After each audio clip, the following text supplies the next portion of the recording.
อันนี้กำลังทำอะไรอยู่ครับทำกายภาพดึงให้สุดลูกดึงให้สุดยืดแล้วย่นเข้าไป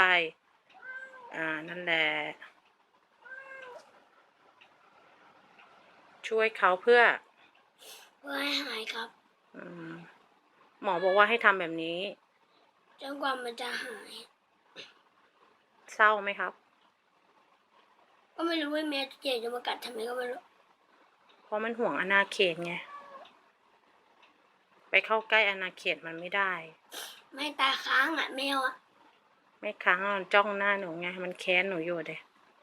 เหมือนประมาณมันมองมาตรงนู้นเหมือนประมาณนึกถึงว่าแกล้งเราหรือเปล่าอย่างเงี้ยผมก็ต้องพูดกับเขาดิครับอธิบายไม่ได้แกล้งนี่บอกเขาสิของน้องพี่ไม่ได้แกล้งพี่นวดให้ดึงแขนให้แขนมันเดินได้ถุงทองจะได้เดินได้คุณหมอไว้ทำอย่างเงี้ยนึกถึงไอ้แมวใหญ่นั่นแล้วก็โมโหเนาะใช่ไหมถุงทองหลับตาทำร้ายซะเพราะว่าอะไรเพราะว่าอะไรนะไม่จะถามเรื่องอะไรหนูดึงเข้าไปให้สุดแล้วดึงออกน่ะหนูบริหารอย่างเงี้ยแหละแม่ถามว่าแม่เคยรู้มาว่าแมวใหญ่น่ะมันจะหวงอาณาเขตของมันใช่ไหม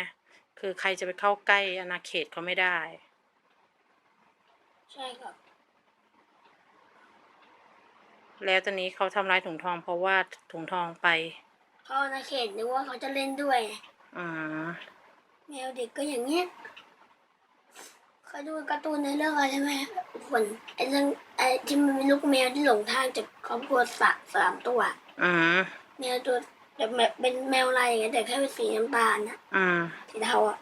มันทำไมมันเดินหลงไปดูผีเสื้อแล้วมันก็หลงพ่อแม่เลยหลงแม่กับลูกกับเพื่อนแล้วก็คิดว่าคนจะเล่นด้วยก็เลยเขาไปหาเขาแล้วมันหันหลังมาพอดีมันก็เลยมากัดเลยแล้วเป็นไรปะจับเหวี่ยงด้วยกัดเหวี่ยงด้วยก็คงเหมือนกันแบบนี้มั้งแม่ปกติจับเหวี่ยงเนี้ยจะเจอคนโอ้โหนี่ใหญ่เลยเก่งแต่กับแมวด้วยกัน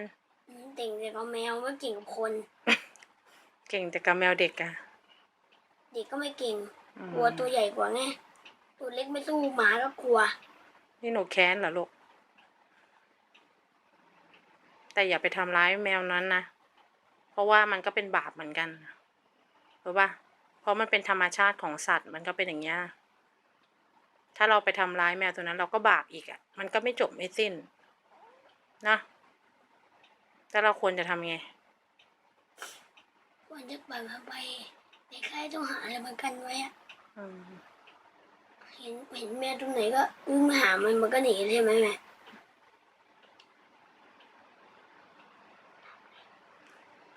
สงสารเนาะเดินไกลไม่ได้เดินไกลตื่นเดินจู๊ดตื่นเลย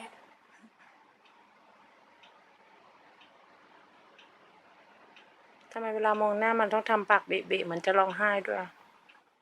ใช่มันหลับตามันเบะๆหลับตาเลยหนูด้วยเหรอหนูก็เศร้า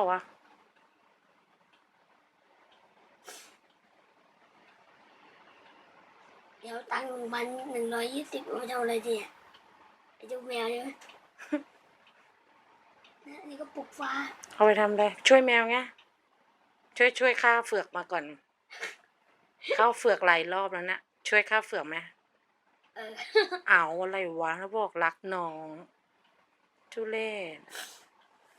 แค่นี้เราวันนี้บำบัดแค่นี้บริหารอย่างเงี้ยหมอบอกให้ทำอย่างนี้ทุกวันนะครับวันละ2 รอบ3 รอบห้ามให้ขาน้องอยู่เฉยๆนิ่งๆเพราะจะทำให้ขาน้องเป็นอัมพาตไปตลอดไม่ใช่แค่ใจอยู่เฉยๆไม่ใช่ไหมอยู่เฉยๆมันก็เป็นอัมพาตเหมือนกันนะใช่ก็ต้องช่วยนวดเขาทุกวันเนี่ยโอเคเราจะช่วยกันให้เหมียวกลับมาไม่เต็มเลยหอมทีเด้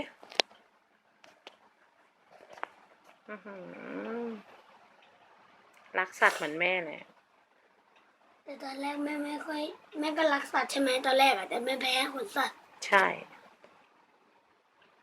เขา ราะแม่แพ้คนสัตว์ใช่ไหม แม่ไม่ค่อยอยากรักใครหรอกรักใครแล้วเวลาแม่เจ็บแม่ก็จะร้องไห้ แม่ก็จะเศร้ามากเห็นไหมแม่ถึงไม่ค่อยยอบเลี้ยงเปลี่ยนเขียนก่อนเปลี่ยนเขียน เปลี่ยนเขียนก่อนเปลี่ยนเขียน ตื่นโอเค วันนี้เท่านี้ก่อนนะครับสำหรับการกายภาพบำบัดแมวถุงทองก็เหมือนจะไปแล้วราตรีสวัสดิ์บ๊ายบายอย่าลืมติดตามอาการแมวด้วยนะนี่ราตรีสวัสดิ์หรือมันเลยตาเนี่ย อ่ะพูดจบคลิปหน่อย